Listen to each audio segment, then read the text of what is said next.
Okay, I think that we can start. So first of all, thank you everybody for joining in tonight for this fourth event of the Data Engineering Milano Meetup. I'm very happy to have with us tonight Jacopo. I already seen his presentation, maybe it's a draft, but it was super interesting. The content is great, so I'm really curious to listen to the talk. Before to start to think, the first some housekeeping rule. So I ask everybody to keep the micro mute during the presentation. If you have any question, you can do it at the end of the presentation. We will have some time for Q&A, or you can also interrupt Jacopo. Tonight we will proceed in very informal way. So if you want to interrupt, you can interrupt. Or otherwise, you can write your question directly in the chat, and then I will read the question for you and ask them to Jacopo at the end. The event will be recorded, and the recording will be shared with all the persons subscribed to this event in the upcoming days. And the presentation as well will be shared. Before to leave the stage to Jacopo, I spent just a couple of words, no more than 5 minutes, to present the meetup. Okay, let's see. The goal of this meetup is to create a community of data engineers, practitioners, data lovers, people that work in the data field, based in Milan, or more generally in the north of Italy. Of course, this was the original goal, because then due to the COVID, we are gonna virtual, so we do not organize any more event in physical location, but only in virtual location. Because of this, the bad part is that we miss the possibility to meet face to face. But the good part is that we have enlarged our community, so we have the chance to have speaker from all around the world, so more interesting content. This is the good part. So we have a bad part, we have a good part. The meetup was created at the end of the last year. The first two events was organized in Milan in physical location. Now, I think that till the end of the year, all the event will be virtual. This event will be the last before the vacation, and then we will start probably in September. Okay, I have created the meetup together with a couple of colleagues and friends that work with me at Quantica. Let me introduce myself. I am the CTO of Quantica, that is a technology consultancy firm specialized in data management. Together with me, there are Pietro and Jacopo. Pietro is a lead data engineer in Quantica, and Jacopo is a lead software engineer in Quantica. I just mentioned a couple of times Quantica, sorry, but I have to, because Quantica sponsorized this meetup, sponsorizing the page on the meetup site, and all the time of the organizer all the time that we as organizers spend to organize this event. So this is a couple of words that was due. And then if you are curious and want more information, the presentation will be shared. So you have all the link to our website, social channel, and whatsoever. Why we did it? Why we created this meetup? Of course, the goal is, as I stated, is to create a community based in Milan of data engineer, but we created it for 3 reasons mainly. The first one, that there was space available. In Milan, we are lucky because we have a lot of super interesting meetup dedicated to technology. I think that at the moment we have 5 or 6 meetup dedicated to data science, machine learning, deep learning. I am also the organizer of one of these meetup, Pi and I Milan. But at the time, so at the end of last year, there was not yet a single meetup dedicated to data engineering. So we see the space and we fill the space. Second reason is because there is, at least here in the north of Italy, there is, I think also around the world, I don't know, maybe then Jacopo can tell me, there is a skill shortage in the data engineer field, because all the young professionals that I meet when I do job interview want to do machine learning of course, because it's very sexy, and it's very difficult to find someone that want to work in IT field and say, I want to do data engineering. But we love data, we work with data as a company, and we think that data engineering is cool too. It's very sexy too. Of course, it's different field, but very challenging. So we want to create a community to spread the word and to attract talent to the field, because we need it. And third, last but not least, as usually is said, because there is in the practice of data engineering there is an innovation gap. If you think to other field in IT, for example, software engineer, that have the revolution of microservices, or if you think to operation, that have the revolution of DevOps, containerization, cloud migration, data engineer is a field that of course, I've started to work more than 10 years ago, and the technology has changed. The scenario is more complex, more polyglot, but the basic operative model that we use in the practice is not so much different to what I usually did 10 years ago when I load the data warehouse using ATL. So it's pretty much the same, more complex technology, more sources, more destination, but the approach to the practice is pretty much the same, especially if compared with what happened in other practice like software engineer or operations. So we need to improve the practice and create a community. Talk, sharing experience is the first step in this direction, I think. So this was the three official reason because of we've created this meetup. Of course, there is another reason that is not written here, but is the most important one, I think, is to have an ego gratification. We have a very big ego, so having our meetup is something that we dream about and we created, but it's not right here, and probably will be cut from the final recording. Of course, we are an open community, so we are totally open to all kind of contribution. Especially, we are looking for people that want to share with us his experience in particular use case related to data management or on a specific product that can handle data in a different position of the pipeline. Here, I have mentioned some possible idea of topic that we are interested to have discussed during our event, but it's just a list that suggests some topics. If you have other topics related to data, we are really open. On the Meetup page, there is a form. You can propose your talk on the form or write directly to me. We are really open, and all contribution of this kind are really, really welcome.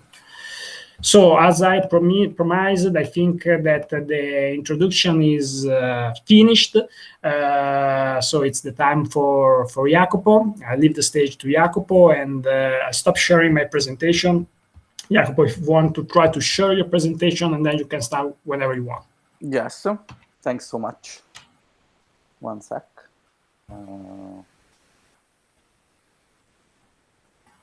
Do you see my presentation? Yes. Okay, so I'm gonna, yes, unfortunately, yes, I have just one screen, so I need to, and I will put it like full screen. If for whatever reason you have something to tell me, just send a message or do something that will pop up on my screen. So guys, thanks so much for being here. I understand after 3 months of pandemic, you're probably out of Netflix and a lot of other things that you used to do on Tuesday nights in Milan. And thanks for all the people connecting from, I'm seeing some of my colleagues and some people from around the world. So thanks so much for taking the time and connecting.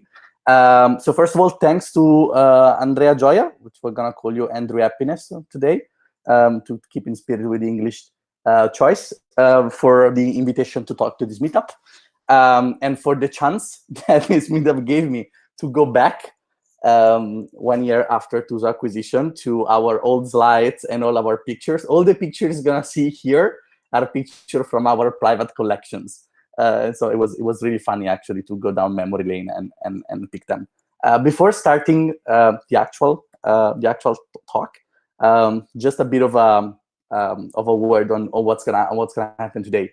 So when I was invited to give a talk about data engineering, the first thought was, well, I should actually try and present the story of how we built our AI platform, and all the mistakes we did and the several iterations we went through, and so on and so forth.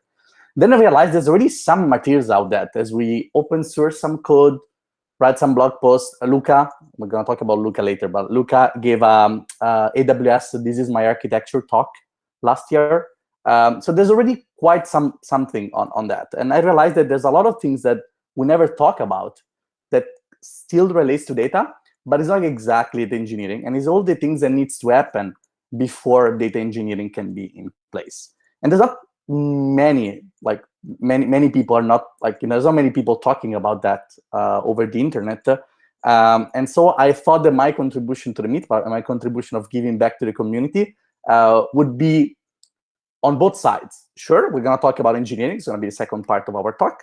But the first part, it may also be more interesting or original, or at least, it's going to be very hard that somebody will tell you this thing, especially as an Italian founder.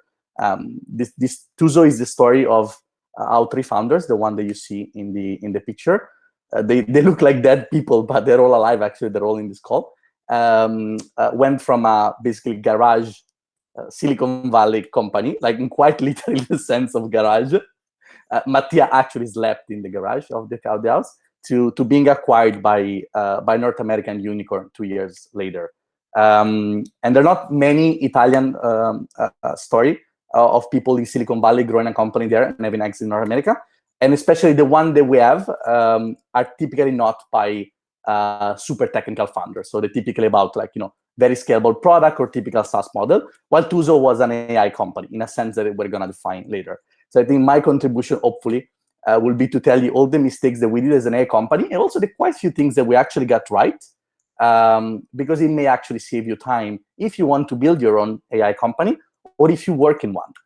One thing I realized with talking with a lot of friends from PhD and academia, that a lot of people join this, as Andrew was saying, it's cool to build machine learning models. So a lot of people try and join the data science kind of bandwagon, but then you realize that most of your life is not exactly what was promised, right? If you ask people, a lot of people will tell you they spend 80% of their time cleaning data, getting data, polishing data, and so on. And that generates a lot of unhappiness. And this talk here is hopefully my contribution in telling you that another world is possible, a world when you don't spend time cleaning data, because that has been properly taken care of by the data engineering effort that you put in place. So there are many reasons why you give a talk. Sometimes you give a talk, because it's good for your CV. Sometimes you give a talk because it's a narcissistic thing that you do. But sometimes you also give a talk because you give the kind of talk you wish to have had, when you started doing something. And this is the talk that I'm trying to give today. So my hope is to actually, for the little that I can maybe teach you guys something, is the thing that we went through and sharing that experience with you. Please interrupt me anytime. The presentation is going to be shared with all the links and all material. There's a lot of additional material, so a lot of details won't be covered, but they can be found somewhere else. So don't be overwhelmed. You can reach out to me on LinkedIn if you need more explanation or whatever. So I think it's time to start. So Tooso, this is a story about Tooso. Tooso is an AI company in Silicon Valley providing big retailers with AI services. It was founded by 3 Italian guys. I was the CTO of Tooso and the main nerd. I was actually, as you can see in the picture, the less serious person and the tallest one, actually. You wouldn't say that.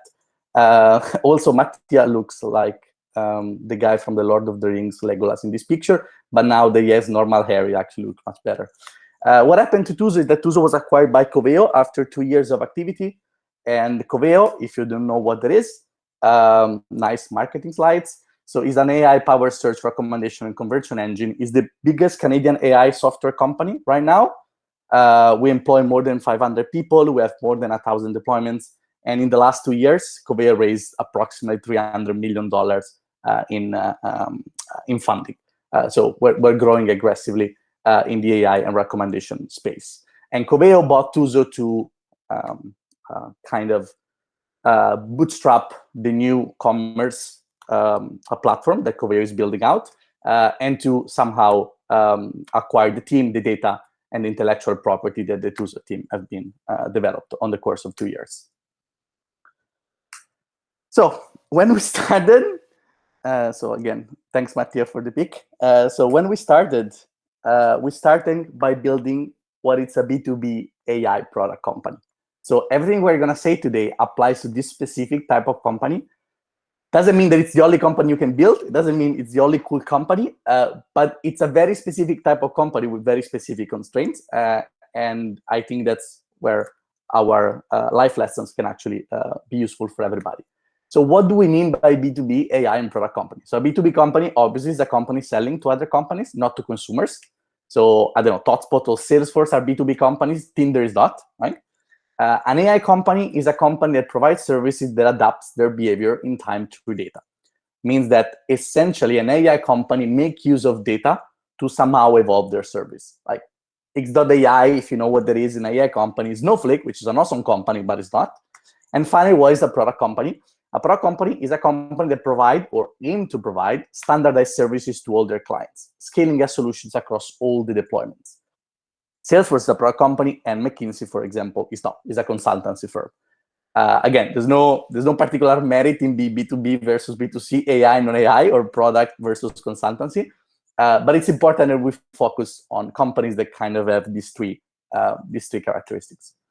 So Tooso is a B2B and AI company. Why? Because it's a B2B company because it was selling services to mid-size and big retailers. There is website with an Alexa rank between 10,000 and 200,000. Is an AI company because the service we used to provide are essentially based on data. So data is an essential part of what we do. And it's a product company because we sell standardized, like basically software as a service solution through our API. So we have our own cloud, you receive an IP key, you have API, and you integrate in a standard way. Everybody gets basically the same services. Everything is sent from the same infrastructure. Everybody can access to the same feature, of course, if they pay for it. So the original Tooso vision, which will be important for you to understand in a minute, was basically predicated on two different theses. One thesis is what's going to happen outside of Tooso.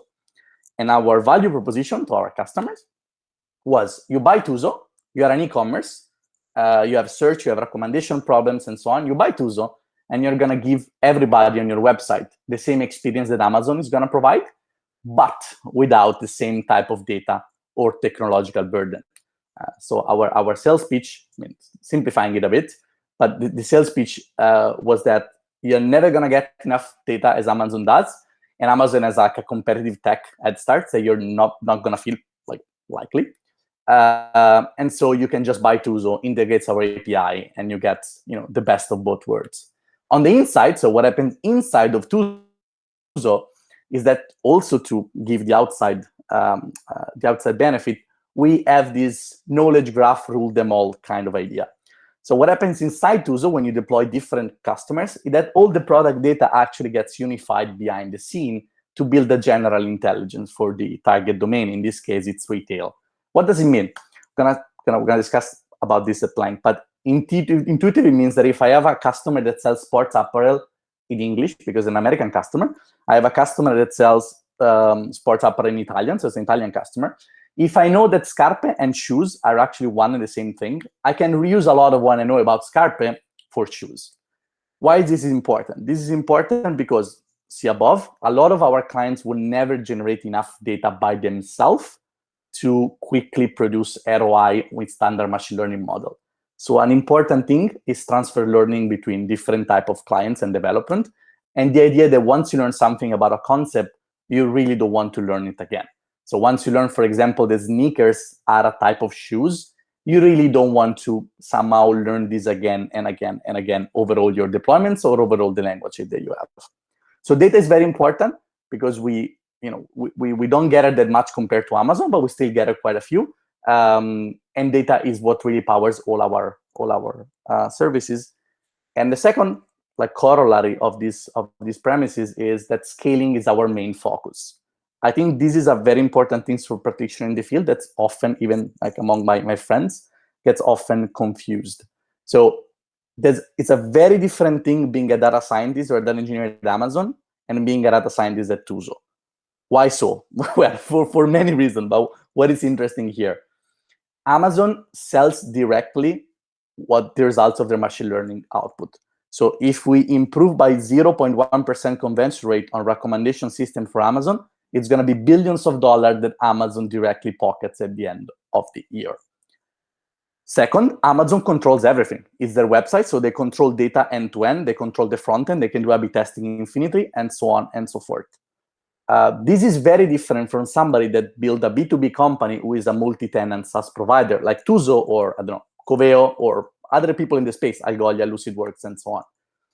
We don't really gain much by improving our recommendation by 0.1% because our revenues or our growth is not really tied to that. Our revenue and our growth is actually tied to how we engineer a process in which we can scale many deployments to give people a very good, almost state-of-the-art experience without basically manual effort. So if you do machine learning on data engineering at a company like Tooso, the main problem is not to be 95.2% accurate on a data set instead of 95%. Your main problem, what should keep you up at night, is how do you take what you learn from client A to make the onboarding of client B faster. This is literally the most important machine learning and data engineering problem you have. Then, of course, if you can get 95.2, nice. Nobody's gonna turn down an improvement on important metrics. But this is really not the bulk of the problem, which is also why Amazon invests directly a lot of money in recommendations or Netflix or whatever, because whatever they can get out of that, again, it's something that they directly pocket. So it's a very different relationship between the data and the service that you have and the accuracy and the performance that you care about. And this is really important. A lot of people that goes into the field, I think maybe Andrew Happiness has his own take on that. But when people want to come and do machine learning, what they mostly think is improving a benchmark on some models. Again, important, but after a while, the marginal value of being slightly more precise, especially for clients that do not generate, $100 billion in revenue, is really not worth it. If I have to build a custom model to get 0.5 better precision, it's not going to work. So as all the fairy tales, we need our heroes. And I have four. I have a team of heroes before going into the technical part. I think they are all here. I don't know if Fabio is here, but the other three I saw them joining. So Ciro and Mattia are the two co-founders, so are the one in the funny picture you saw in the beginning. Luca is our software architect, and Fabio was one of our advisors. We need heroes because as data engineering on data science, we don't really operate in a vacuum, and we're gonna see how important it is to have people around you that set the stage in such a way that then you can do your job properly, because that's going to ensure what I said before. Like they can actually scale very easily, and you can produce a lot of output with a relatively small team.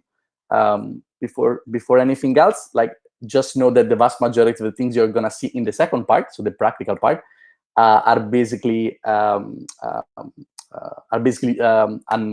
by Luca. I know Andrew said that there's a skill gap in data engineering in Italy. There's no skill gap in Bassano del Grappa, apparently, where Luca lives. Luca is like an incredible data engineer, and most of the things you're gonna see is actually his work. I just get to present because my English is slightly better. Not that much, honestly, but slightly better. But if you want to know more, I think he'd be very happy to explain to you stuff in details if you reach out to him. So the first supervillain that our heroes have to fight are lawyers, and we're gonna pick Ciro to fight lawyers. Lawyers do not look like very scary villains. I do understand that. I mean, after all, they're lawyers, so what do they know? But when you build a data company, there's a lot of things, a lot of discussions about data that somehow ends up in contractual discussion, or what you can do with data, who can see the data, who cannot see the data, and so on. So the first lesson we're going to take away is that to build a data company, you need to make sure that anonymized data are easy to collect, access, and analyze. By anonymized data, I mean if you run a company like Tooso, a company that basically deals with anonymized, non-personal, and honestly not really sensitive data. Worst thing that can happen is that I know, that somebody buy a pair of shoes for 79 euros. So that's as bad as it really gets. If you treat hospital data like patient data, of course, this is going to be a different conversation. But like, I trust you to exercise a bit of common sense. So the takeaway message from our experience in building a company in Silicon Valley, so with basically American rules, but with European customers for the most part, is that most legal concerns that are going to be raised by people are not grounded in facts, but mostly in fear. As in, there's really no reason for people to freak out about data, again, anonymized data, if not because they have some, I don't know, like some, understandable, but at the end of the day, irrational fear in what can happen. So what you need a person that will sit down with them and, with the lawyers of your clients, in the case of the acquisition, with lawyers of acquisition, and go to, what, why, and who of the data management. So what data we're collecting, why are we doing that, who exacts exactly, who doesn't, and more importantly, what is the end benefit of all of this? I met a lot of companies and investors and friends and clients and so on, and people that are terrorized about the legal aspect of data management, which is not the experience that we get, because we have our hero and our trusted lawyer to help us out with it. But the bottom line, I think everybody would agree, in an abstract sense, that if you're nice with data, that is, you don't sell them with, like those people in Menlo Park do, there's no reason why data should be hard to get. So if you act in the best interest of the client, if you make sure that whatever data you ingest it because you want to provide a better service, you don't sell data for a targeting purpose, but you're just doing that because you are truly an AI company and you thrive in data, there's really no reason why people shouldn't trust you with those data. And this goes back to our lesson number 2, our second supervillain, which is our clients, or software, like system integrators.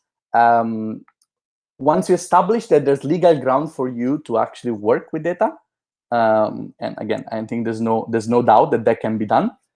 To build a data-first company, you need to make sure that people are actually sending you the right data. We're going to discuss how to do that very soon.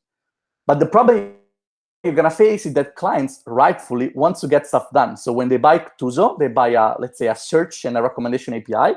So they want to get search and recommendation up and running. So it's where they will focus more on the integration phase. And then we kind of forget that, all the data tracking, it goes behind the scene.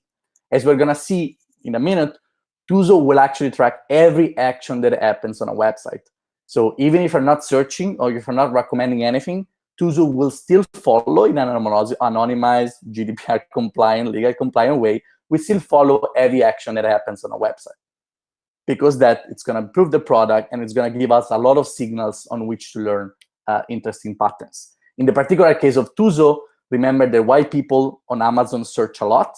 In most websites, people will search, 8 to 10% of session will contain a search, which means that the vast majority of data generated by an e-commerce nowadays is not on the search page or in the search thread, which also means that if you just track search, you're basically gonna lose everything else.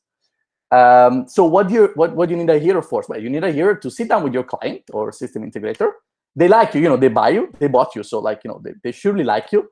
But now they need to understand a very important thing. The tracking is much part of the product as the API.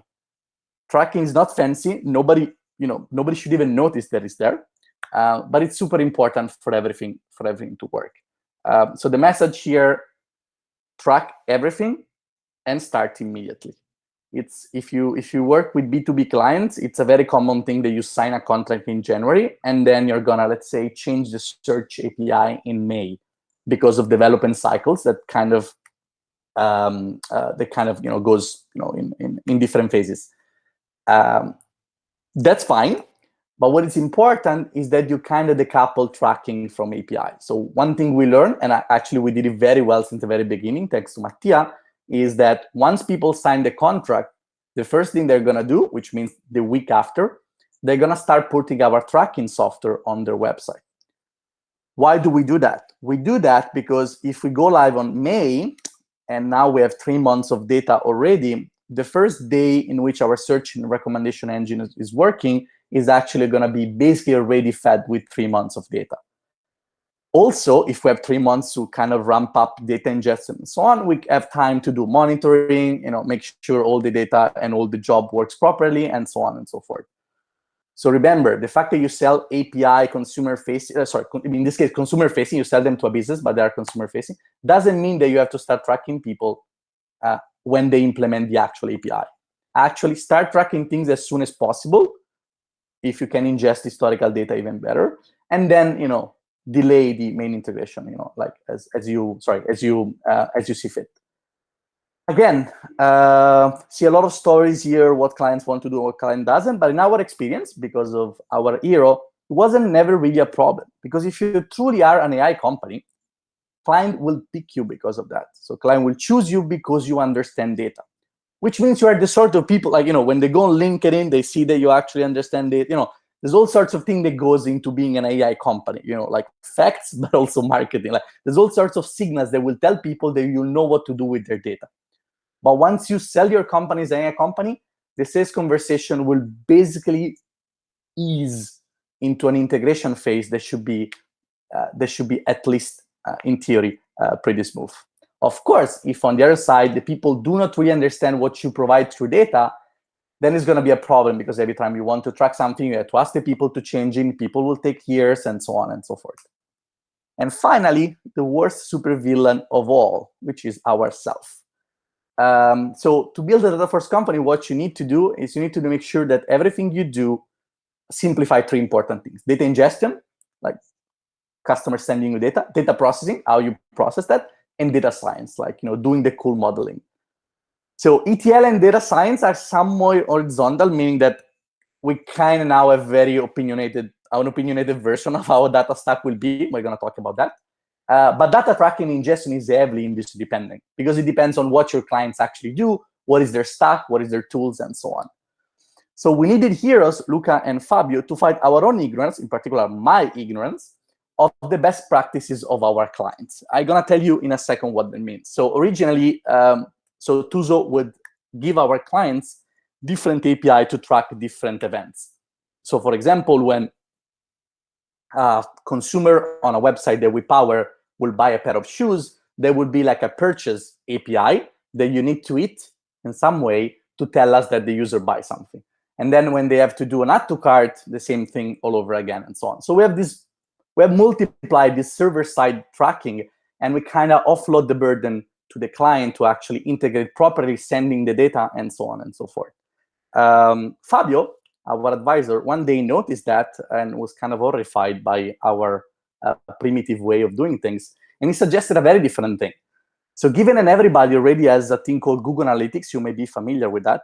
But given that everybody has Google Analytics already, why don't we build something very similar for our clients? So instead of sending custom events to APIs that we have to maintain, they can just use basically a Google protocol they have for Google Analytics. We're going to build that, like the same protocol. We're going to call it Tooso Analytics, for the lack of a better name. But then people can basically copy and paste the configuration they already have, use a protocol they're familiar with, and send us data. And this will achieve 2 things. Like, we'll completely decouple data tracking, putting basically like in the front end for people. And then the second thing is that we'll simplify integration from our clients, because some of our clients use plugins and wrappers and so on. Some of our clients do pure API integration. And now they don't have to integrate 4 APIs just for data tracking. So the lesson here is that if you know your target domain well, in this case, if you know what your clients are used to and their stack and what they do, there's no reason for having cumbersome or costly integration. If you cannot provide clean API and nice plugins or nice solution for your clients, that's on you. That's really no reason in most cases for that to happen. So the funny story about that actually happens. So this is Fabio in Greece. So when Fabio told me, how primitive was my first idea of tracking consumer behavior, and he told me that the best thing to do would actually be going front end side. What I told him was like, yeah, cool, Fabio, but I really suck at JavaScript. I suck at most languages actually, but I suck at JavaScript most of all. I mean, honestly, also JavaScript not like a real language, but that's a different topic. And so I told him, cool, but who's gonna do the JavaScript part? And Fabio, which was going on vacation in Greece in the meantime for 2 weeks, like, yes, I'm gonna do it. And so while Fabio rebuilt the entire Tooso tracking while on vacation in Greece, this is actually a true story, I rebuilt the entire backend in the same 2 weeks.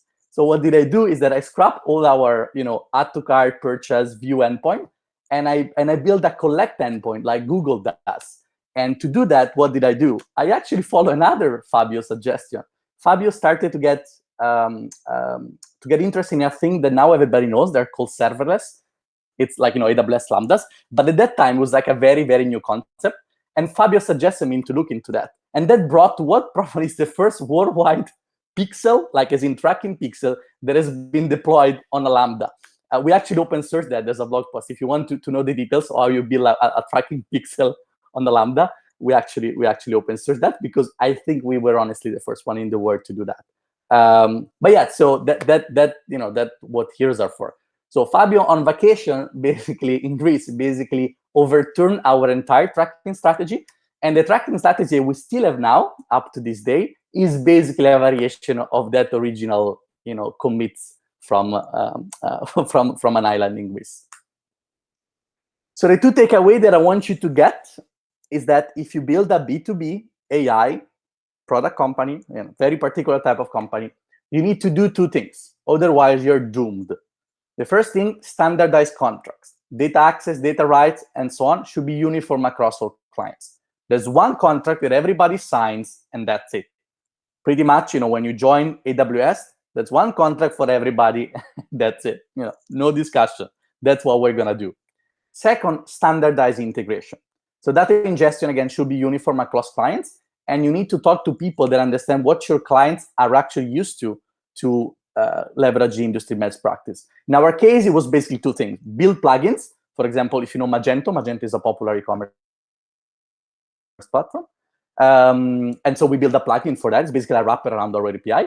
And then prepare modular components for clients that do not really want to spend a lot of time integrating you with a low-level integration. For example, we provide type ahead, like Google. When you start typing, we suggest you something. You can either integrate our API, it's a simple GET request, but we also provide you with a small JavaScript and CSS if you really don't want to do that.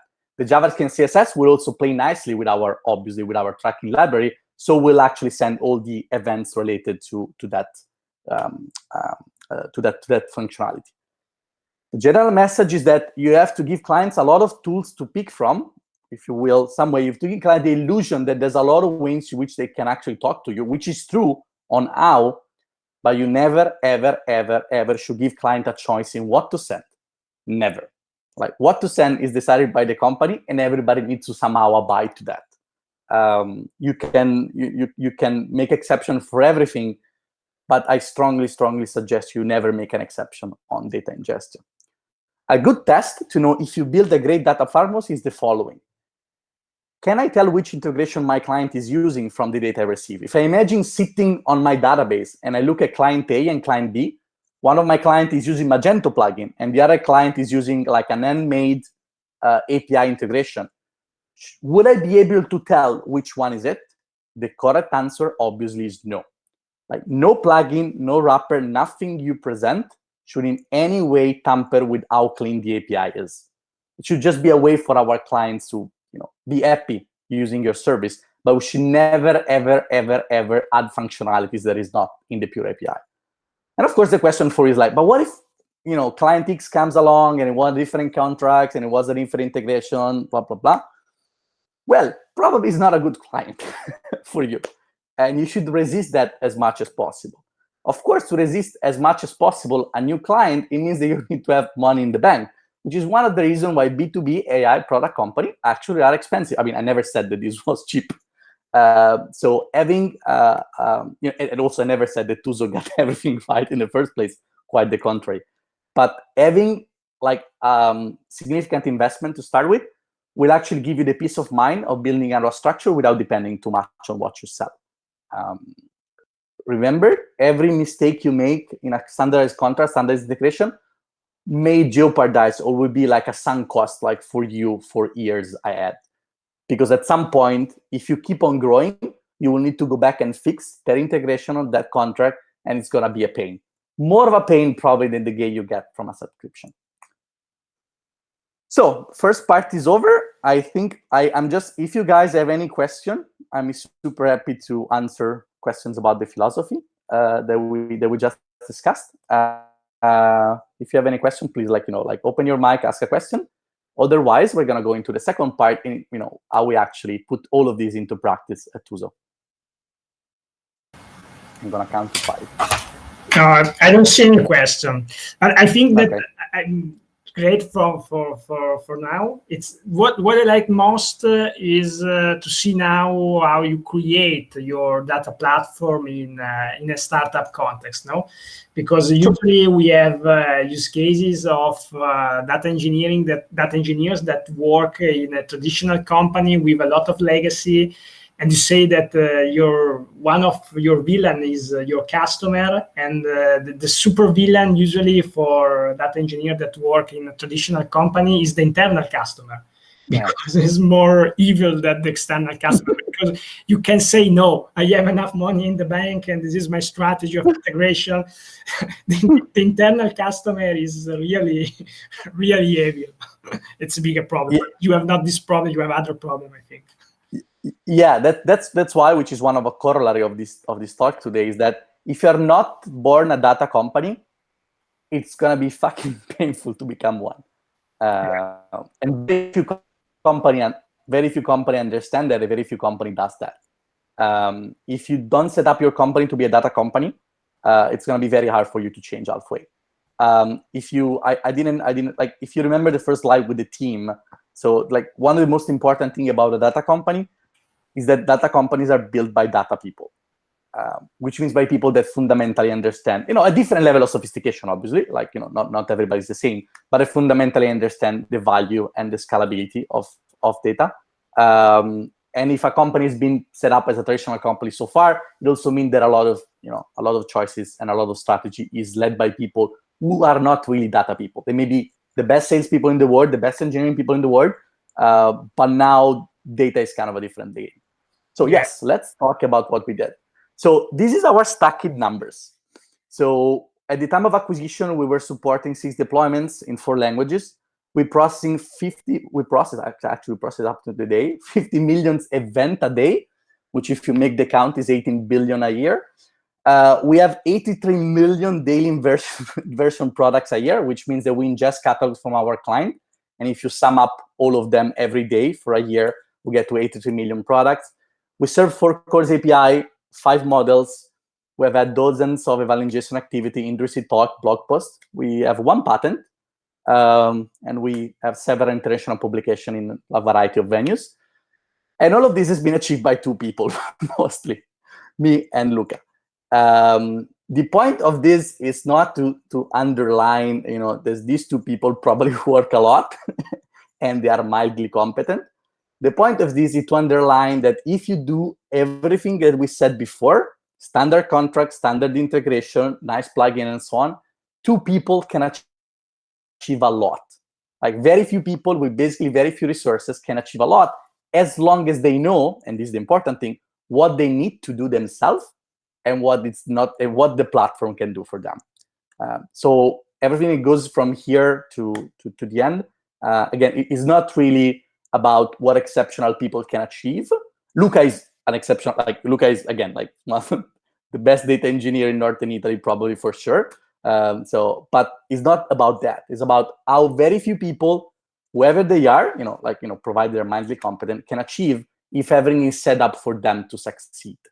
And we're gonna see that setting up a good data platform multiplies the possibility that you can have. So this is what happens in a typical Tooso workflow, slightly simplified. But there are users that are searching. Let's say they go on IKEA.com, they search for something they want to buy. Let's say they want to buy some wooden shelves. They search for shelves. The code gets routed to Tooso. Tooso have some clever AI there that gets back results that match whatever you think, whatever the user wants.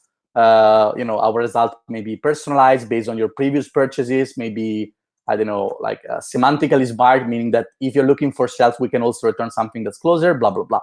Then the user will interact with what happens on the page. So they click, for example, on product number 1.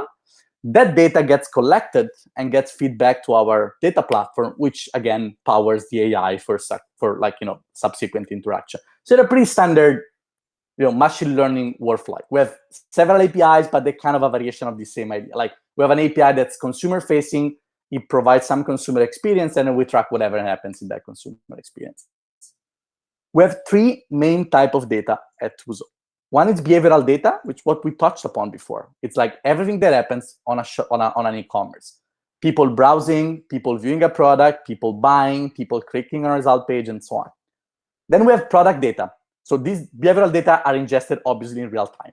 Product data are ingested typically once or twice a day when catalog will send you their catalog, where clients will send you their catalog, sorry. Catalog contains a lot of things. Contains metadata about the product. For example, if you sell shoes, they're going to tell you that this shoes is Nike, the other one is Adidas. They contain images, they contain availability, they contain prices, and so on and so forth. And finally, we have our own events, the events that we generate by providing services to our client. For example, we have the log of our search API, of our type-ahead API, and so on. We can imagine type-ahead when people, let's say the people start typing shoes, and then they do, I don't know, ST, and then they do back, and they cancel T, and then they do H, and they continue to do that. That's a valuable signal, for example, if you want to train a typo correction model. And Tooso capture all that data. Like every time you type something, we capture that, and it's available for downstream processing. The idea here is that all these three things goes into one place. This is very, very, very important. Why? Because if you have what we call the single source of truth, there is one place that contains product data, behavioral data, and AI data, you can start asking very complex questions and answer them in a very principled way. For example, very few of our clients, a lot of our clients will change the price of their inventory during the time, right? But very few of them will actually have a way to track precisely what happens when they change the price. If you have a single source of truth, for example, I can tell you how much, we can build a model, I can tell you how much like moving a price affect polo shirts, for example, in a client, like how much lowering the price will actually increase revenues for one client, and how does the difference between clients. And then I can make industry trends. Like if I have 10 clients in the sport apparel business, I can, for example, ask our Nike soccer shoes performing this year. And I can do that across all clients. Why? Because I have a single source of truth. So all the data is there in the same way. And of course, I can go into whatever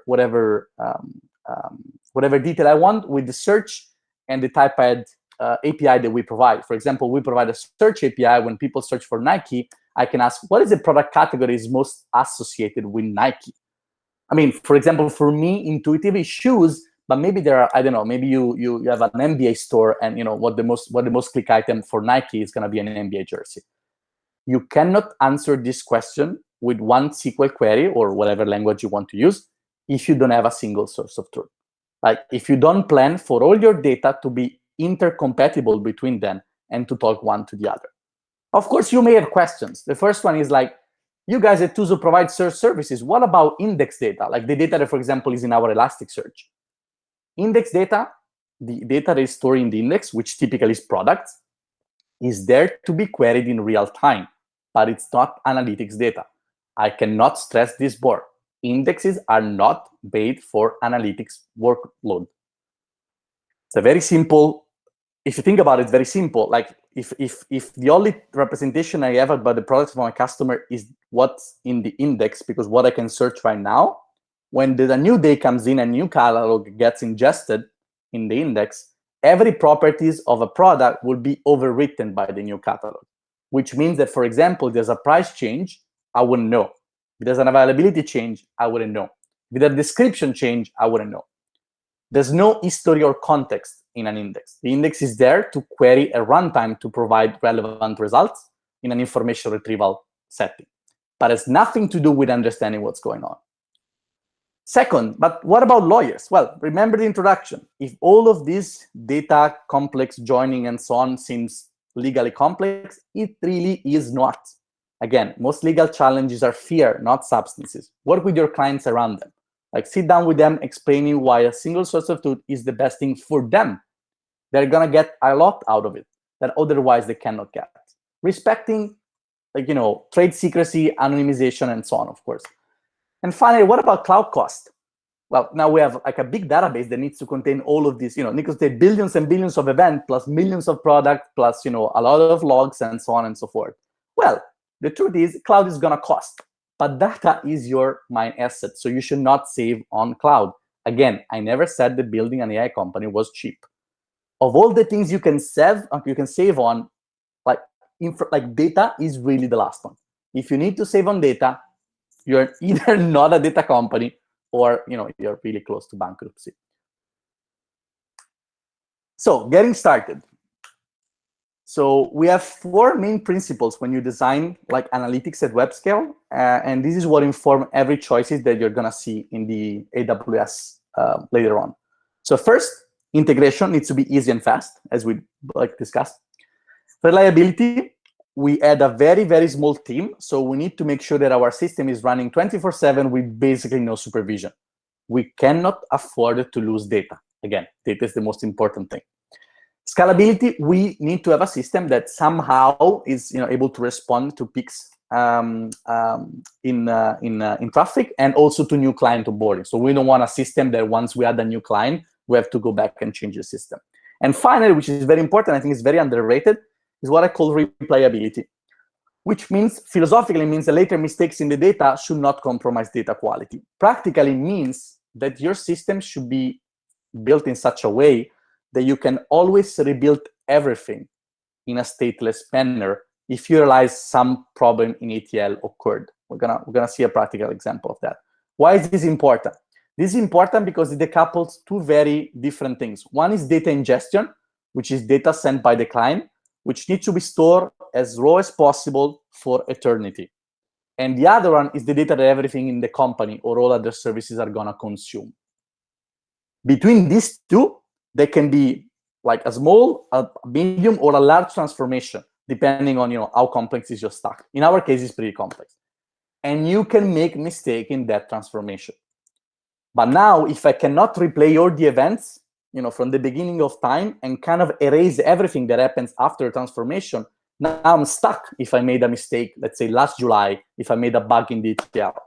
If you have a replayable system, you can live with your, you can go to sleep and know that whatever mistake you make, as long as you have the raw data stored, and you can store them in AWS perpetually, everything else can still be recovered. There's no fatal mistakes about data if you collect data in the first place. This is very important. So how do we solve them? This is the too long did not read version. So for integration, custom JavaScript with Google Protocol, again, Fabio Milan in Greece, 2 weeks, incredible, like for the, like a story that we're gonna tell for the ages. For reliability, Luca and I pick mostly all the possible platform as a service offering from AWS, plus infrastructure as code paradigm. So the infrastructure can and should be deployed as code, and we would never, ever, ever want to maintain any system that AWS doesn't offer as a PaaS service. Sure, you can set up your own Kafka, but why if I can have Firos already set up for me? This is just one example. For scalability, we're basically take all these PaaS systems and glue them together. Ideally, all joints between these parts will automatically scale. So our files are served through CloudFront. Our pixel is with a Lambda. Our data ingestion is Firos, and data per system is S3. The only thing left out we're gonna see is the final database. So ideally, all these components will scale automatically because AWS will making sure of that, and that's where the PaaS choice comes in. And finally, for replayability, we briefly touch on that. We have a persistent raw storage, which means that we store a copy of the data as raw as possible, after some basic validation. And then we have a centralized ATL that it's stateless. So every time you run the ATL from, let's say, last July up until today, it will basically gonna burn everything that it is built, and it's gonna rebuild everything in a stateless fashion. So if we realize we make a mistake or we want to add something to our ATL, we can always do that with the peace of mind of everything else working as expected. So this is what our first version, like simplified, but easy to understand. So on the front end, we serve the Tooso Analytics library for the tracking. Data comes in through API Gateway and Lambda, as we discussed, with a pixel, like Google-like. data from Pyros are going to send directly to S3. You know, the red dots are the raw data. So the data is going to be there forever. And then there's a bunch of transformation that gets triggered through lambdas. In the first version, we have like some caching that goes to Elastic Cache, some data for the dashboard that goes to Elasticsearch, and finally, like real data for machine learning models to Postgres. When it says clever AI here.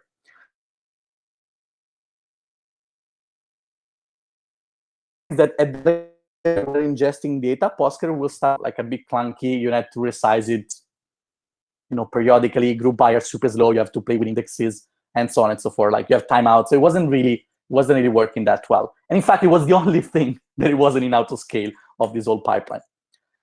Before seeing what we actually did to fix it, this is an example of what happens in the blue spot, the decentralized ATL.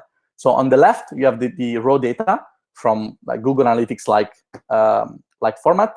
On the right side, a few things happen. So the orange part is that we enrich the event itself with some properties that may come handy. For example, we enrich the client timestamp with the server timestamp, which are going to tell when the server has processed that information.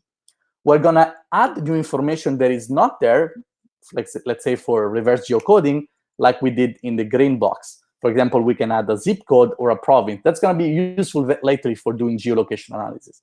And of course, thanks to the fact that we have all the product information in one place, now we can use the SKU. The SKU is the ID of the product in the jargon of e-commerce. And we can add important properties, like, for example, the name, the brand, and the category of that product.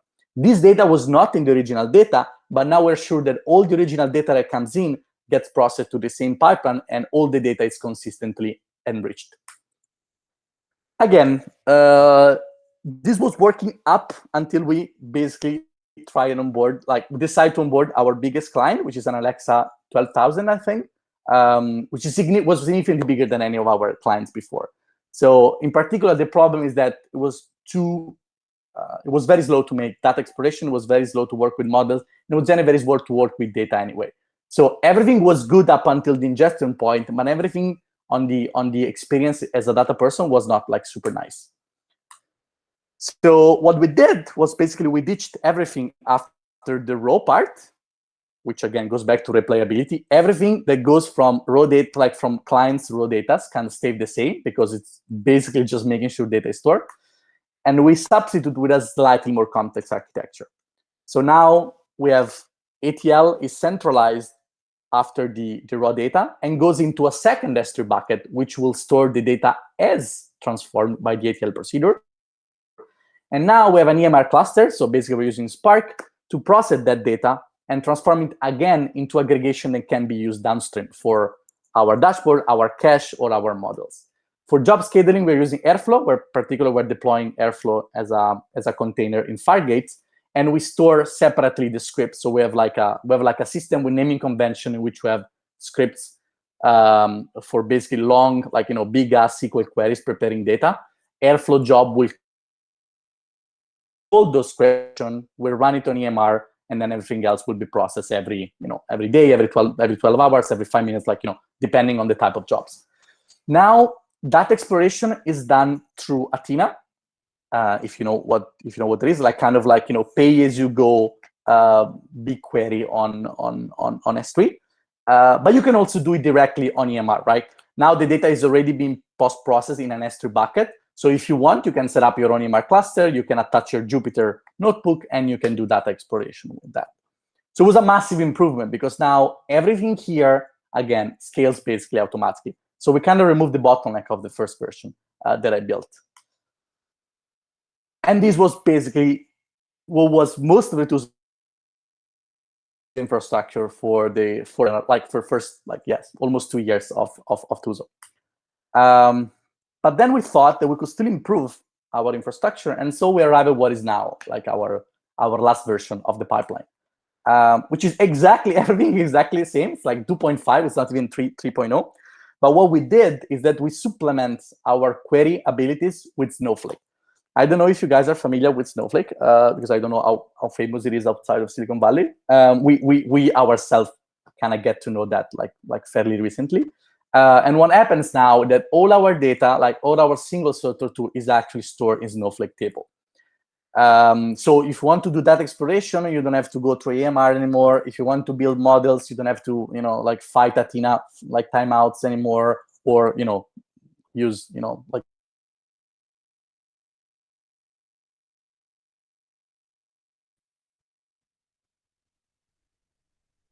it provides you a unified data access for, for basically like all a reasonable workload.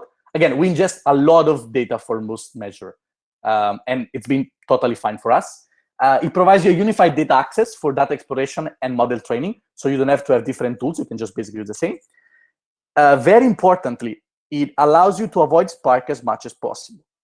Since we can push basically all the retrieving phase and pre-aggregation calculation to the database, we can almost avoid Spark entirely, if not entirely.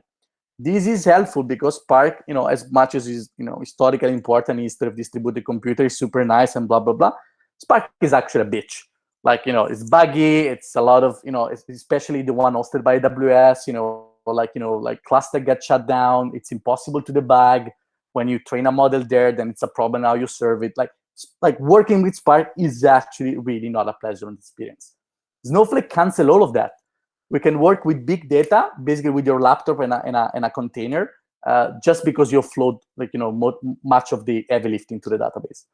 Snowflake is also full SQL, so it's not, Athena is partial SQL, so a lot of fancy window function things that are useful you cannot do with Athena. You can do that with SQL. And the cost scale with processing capabilities. So if you decide that some jobs require more capabilities, you can dynamically adjust that. Finally, it's going to be important in our last remark. Snowflake gives you a fine-grained control over data access. So let's say a client, again, against my own suggestion, but let's say a client wants to have special access to their data. The cool thing about Snowflake is that now your data is not this amorphous blob in S3 that everybody either has access to or not, but now we can give people views or specific access to table or specific visibility to customers, which means that the entire security process is, streamlined. Now we don't get security through custom procedure that are basically going to hunt us down for, for the rest of the company, but we get security to a principal way, which is the idea that, people access data in a verifiable and contained way. So I don't know if it works. Yes, it works. Do you see that? Yeah. So this is where we are now, and as the video makes clear, we're fairly happy with that. So we survived 2 years of like heavily data engineering, data ingestion with very few resources. And the last thing I want to tell you about is what the value of a data first company is at scale. In the last 12 months, we presented like paper at some of the top conferences in the world in different topics, like NLP, human in the loop, information retrieval, recommendation, embeddings, and so on. And we share the stage with companies like Amazon, Google Brain, Etsy, and so on. Companies that are way bigger than us, public companies that basically can throw the money, whatever money they want, they can hire whatever they want. And we find ourselves many times to be honored and humbled by being in their presence, and present our own ideas, being as worth as theirs. This work was mainly the work of most of the paper are actually mainly the work of 2 people. One is myself, but on a very minor note, and the other is Christine, which is a recent addition to our AI team. She's a very talented machine learning scientist. This is the same point as above.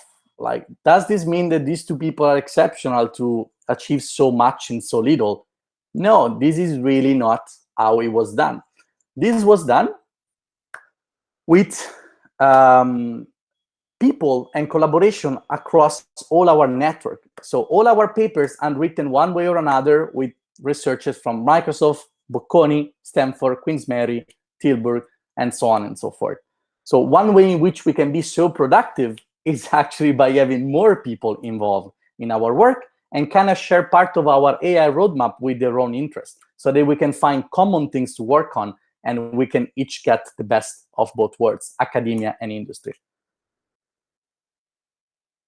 So how do you make people work with Tooso data? These are like real people with real LinkedIn pages.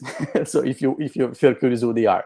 So they sign a standard documents. It's an NDA, basically, for non-disclosing like this anonymized data. And then we give them like a read-only SQL access to Snowflake. And there's no tree, that's it. The entire effort for a researcher in a top institution or a top university to work with our entire data, billions and billions of events, is signing an NDA and they get a SQL access. Thanks to the fact that we have a single source of truth, we can control exactly which rows each researcher can see. So if you want to show just specific client or just specific event, say we don't want to disclose purchase event because we deem unnecessary for something, we can prepare a view for one researcher and have it access just that. And of course, we can control how long it can access and so on. So we get the best of, again, security and control with the most easy and natural way for people to interact with. Every computer science researcher knows SQL, and we can provide a SQL asset to entire catalog of our data, products, behavior, and search. The interesting thing is that when we wrote all those papers and go to all those conferences and so on, the total amount of time of people doing data wrangling, data cleaning, is approximately 0 minutes. So it's not just that by having a single source of truth, everybody can get access immediately and contribute to our company and give our company more value and unlock new value, the value that it's in our data, which is for some reason, if we're 2 people, we're not going to do everything by ourselves. So we need collaborators. We need to get people on board and excited about that. And another way in which we get people excited is by telling them they won't spend 1 minute cleaning data or preparing data for us. There's a lot of surveys in the industry, and a lot of my friends also tell me that they spend, again, 75 to 80% of their time doing data cleaning. Is a constant people think data science is today. If you're working in a company that have you spending 80% of your time cleaning that, you're basically wasting 80% of your time. And this talk, if may teach you something, there's a different ways possible. If you're for a B2B AI product startup, if you're spending a lot of time cleaning data, it means you really made the wrong choices along the way. Because another way is possible, and we are the living witnesses of that. So as a final recap, and this is really the last slide, this is the difference between what I think is a good company and a bad AI company. So a good AI company have clean AI API in place and nice modular wrappers to help people integrate with that. The company has a data-first vision in sales, but also in how we draft contacts and how we conceive engineering. The company tracks everything it thinks may be relevant now or down the line, because we know that if we have a good idea in 6 months, but we didn't track everything, now we have to go back, wait 2 months to collect data, and start working on a cool idea. The way in which we were able to produce like 8, 9 papers in a year was because every time we get a new idea, thanks God, all the data is already there. Again, it's not so much as being exceptional, is that if you prepare data platform correctly, you're going to enable people to do the best of their time and talent. And of course, a company does things, a good AI company does things in step. First, you build a platform and you verify your market fit, and then you scale the team. You want to scale the team afterwards because you need to make sure that people, when they come on board, they will spend 0 time cleaning data. If you hire people before, you're going to waste their salaries, which is not a really good use of company money. Again, I said that being a company is not cheap, but it doesn't mean we have to waste whatever money we have. And finally, a good AI company can provide granular control over data and easy access to researchers, which means that the company real firepower, the company intellectual property, is not just the company itself, not just Christine, me, Ciro, Luca, is us plus all the network of people we can somehow aggregate towards our roadmap because it's so easy to work with our data. Of course, the bad AI company is just the opposite of that. It's not particularly hard. So wrappers will confuse presentation with functionality, so you can never disentangle API with what actually happens on the consumer-facing side. Data is not really a value. Like it's more of like a buzzword people throw around. People track what is needed right now without any roadmap of what the product is going to be in the future, which means that in 6 months you have to do all the client integration again, and clients would really hate you. Doesn't matter how many heroes you have. Clients will really hate you for that. And of course, they grow the team with no tooling in place. So now we have a lot of people but still bad data. So we have bad data. So now most of the people we are not going to produce marginal values to the company, but they're just going to produce very little value because most of the time is actually spent in bad practices. And of course, no control over data. So even if you have a researcher or a professor that want to work with you, or a PhD researcher that wants to write a paper, now it's hard because we know we don't really have a standard way for people to get access to that. And so it means that the API of the company is going to be the company itself with no way to scale it, like, outside with partnership and collaboration. I think I bored you enough for today. So this is the presentation. The presentation, again, contains a lot of links and materials at the very end. We're going to share the presentation like afterwards. But yes, please ask me all the questions you want.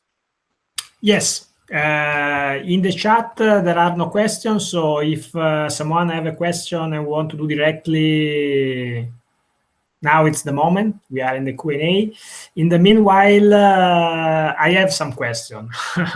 The first of all is Snowflake is quite popular also in Europe, now in Italy. We have, as a Quantico, we have a partnership with Snowflake. So maybe I already know the answer, but I want to question you. Why you have a stack basically in your first iteration? The stack is totally based on AWS. So why you decide in first place to use Snowflake and not Redshift, for example? What is the advantages of Snowflake for for your use case? I mean.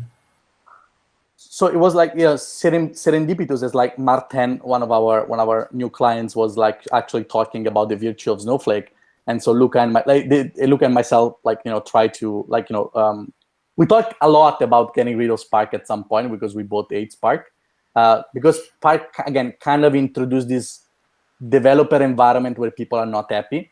And we were a small and poor and scrappy startup, but we're a startup predicated on happiness, so people working on that. And Spark really kills the mood.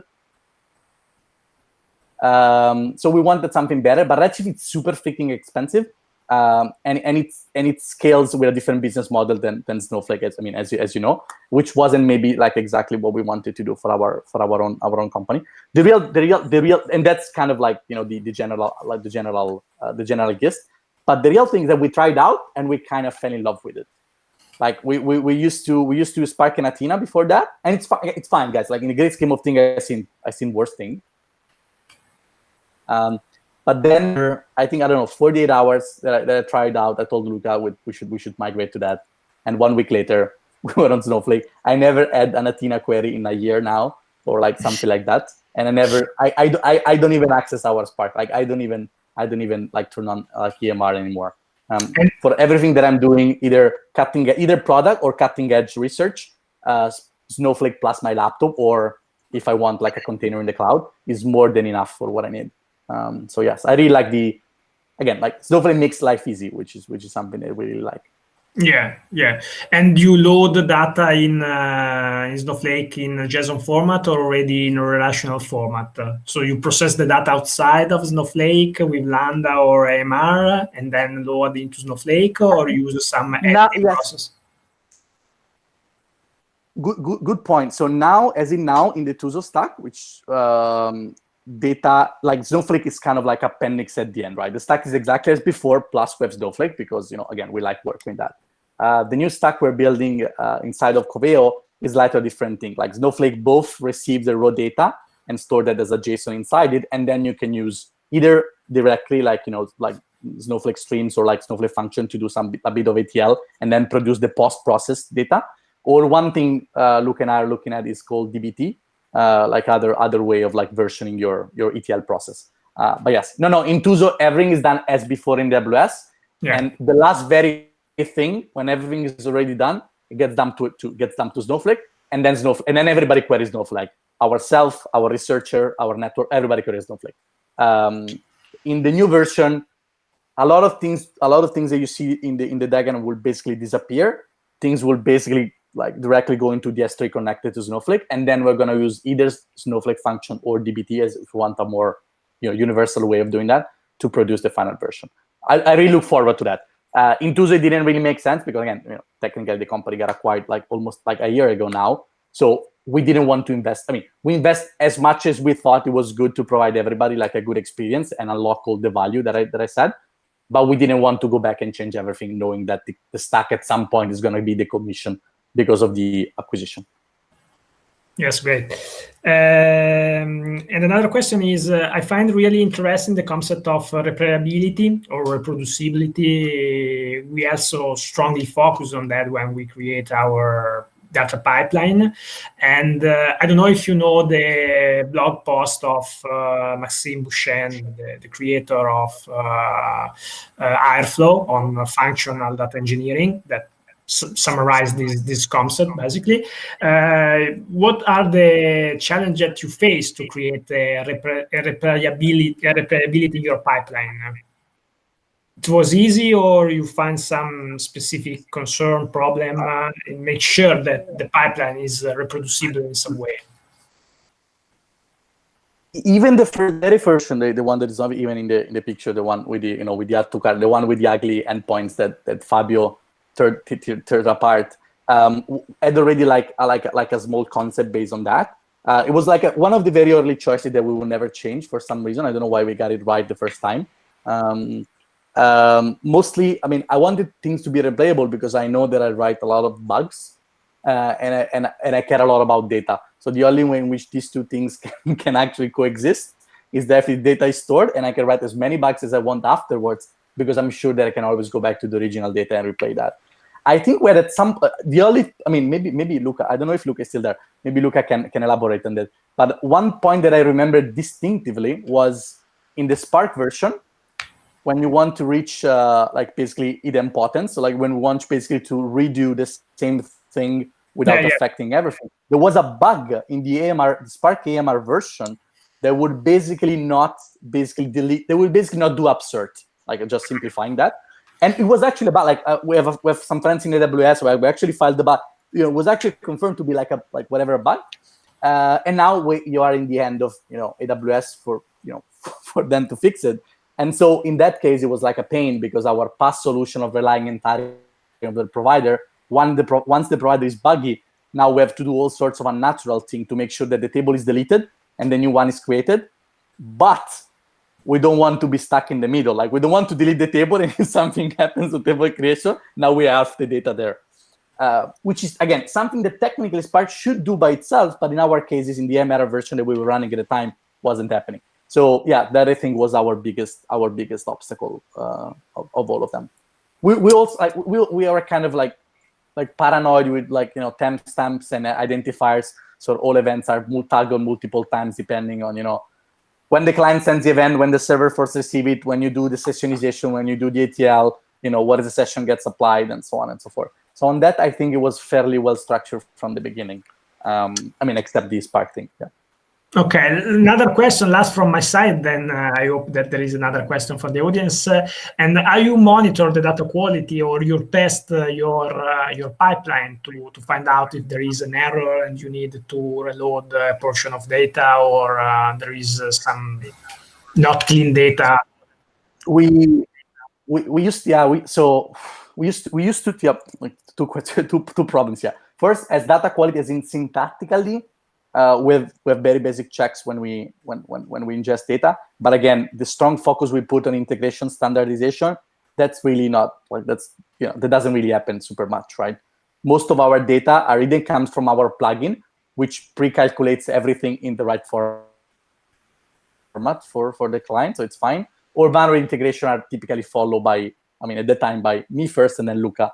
Like we were actually helping the client debugging all the Google Analytics, the Tooso Analytics call to make sure data was there. So on that side, not that much. We used to have monitoring in place for data quantity because we didn't want to realize that for some reason our clients break the integration, and one day we ingest all the data and the other day we didn't. So what we did, like the first version was a very preliminary lambda running and calculating some basic standard deviation, some basic ARIMA kind of thing to and sending a Slack message of, oh, this client is ingesting like a suspiciously low amount of data. Maybe they broke the page view integration, but that's as much as we did at that time. As again, we're two people, so yeah. So most our data quality is mostly rely on A, good integration, and B, good faith. I have to say that now, after a year working like extensively in data exploration, even devoting a bit more time on data exploration than I used to do before, because of course after the acquisition, I have less other things to do by definition, because now there's 500 people, not 5. So I can concentrate on I can be slightly more focused on data. I think it's a general thing. The data quality looks fine for most of our clients. The good thing about e-commerce is that e-commerce is a heavy data case, which means that, let's say you shouldn't, but let's say you lost 1 week of bed because of that bad data, and you need to throw it out. I mean, most e-commerce will generate millions of events per day anyway, right? So you have to wait, and it's not data you're never gonna get back. That's my point. Like it's bad if you look like, don't get me wrong. Everything I said before is data ingestion is the most important thing, because you can never get data back.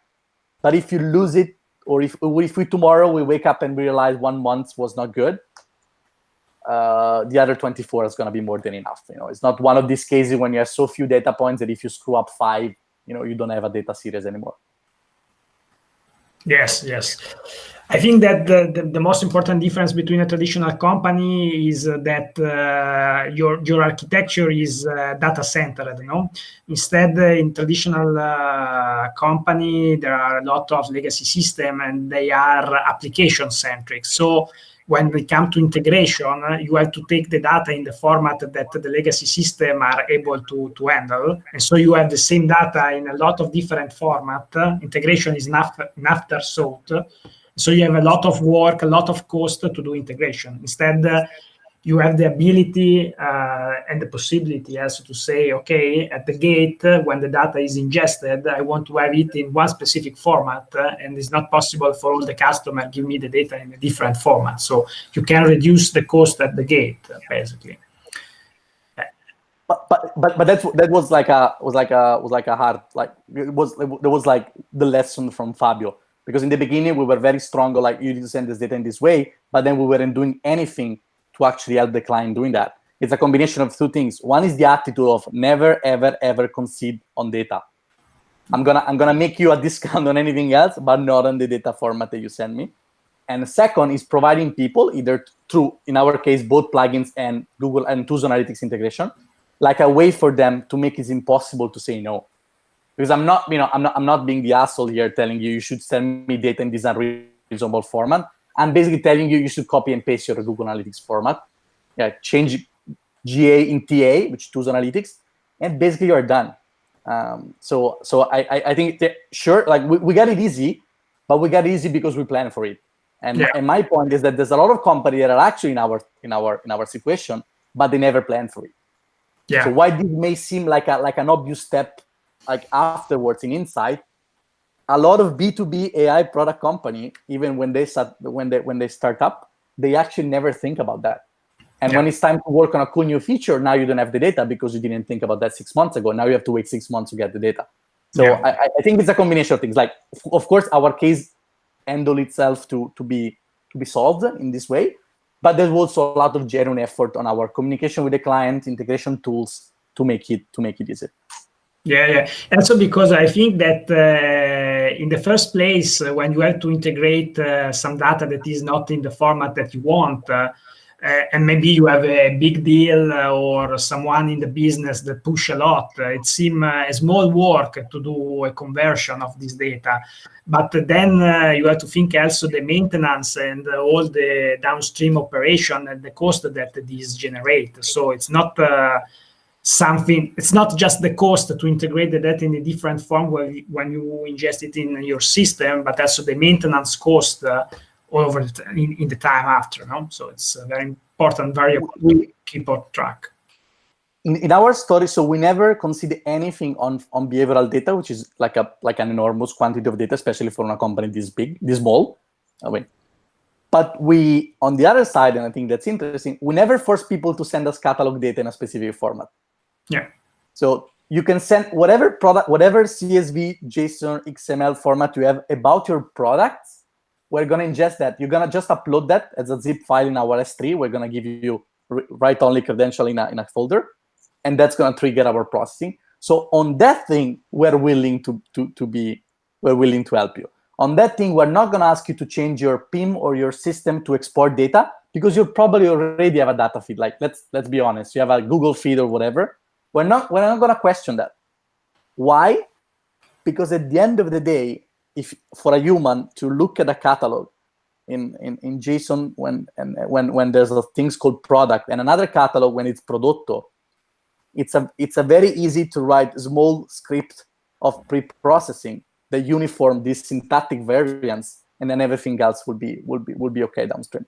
So I'm happy with writing once in a while at integration phase one small for loop uniforming your data catalog, and so that you don't have to do it, because I know it's going to cost less for me to do it. So I'm happy to budget for that, but I'm not going to allow you to send us behavioral data. It's bad.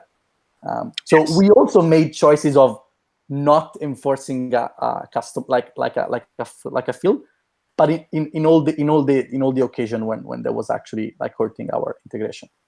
So yeah, so there's if that can help. So we're also flexible, but you need to pick where you want to be flexible. So because some of the data, as you said, the data manipulation and maintenance will scale with time. For example, if I change a script for a catalog of a client, it's going to be fine. Even if I have 100 clients, it's still 100 line of it's still like a very negligible part of the pipeline. But if I need to make exception in something that ingests 50 million data a day, that's a completely different problem. That's a completely different problem. It's clear.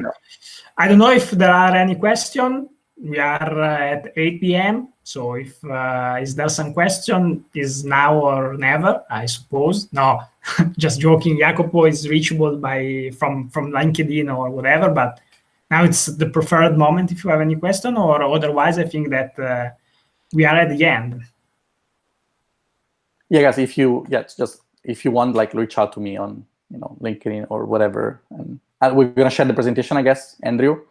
Yes, as soon as I have the recording of the video, just a little bit of post-production, and then I share with all the person that participated to the event the link to the recording and to the slide as well. So I think by the end of the week, I think that all the material will be available. Okay, cool. I mean, Okay, so I think that because there are not any more questions, we have finished for tonight. So thank you, everybody. Thank you especially to Jacopo for your presentation. Super interesting, I think. And also a different angle from the general data engineer project that we see, because are made basically by data engineer that work within a big company here in Italy. So you start from a greenfield, so you have big opportunity and also big challenges, but a little bit different. and very little sleep. Big opportunity and very little sleep. Yes, even if when you are in vacation on a Greek island, you work. So not you. Yeah, but that's Fabio. Like, that's the superheroes. That's the superheroes among us. I have to work for my bed. I mean, I wish I could work for my Greek island. Okay. Thanks so much for the invite. It was actually like a lot of fun to prepare the presentation. We never talked about this before, and I hope it was quite interesting, because maybe it's something we don't find somewhere else. If you want the pure open code and blog post, you will find at the end of the presentation, like, there's a lot of blog posts and stuff that we actually wrote on the pure engineering side. So if you want to go deeper in the architecture and so on, you find the link there, or reach out to me. Okay. Yes, perfect. Thank you, Jacopo. Thank you, everybody. Have a nice vacation. See you in September. Bye-bye. Yes, have a good summer. Yeah. Ciao. Ciao. Andrea, ciao, grazie. Ciao.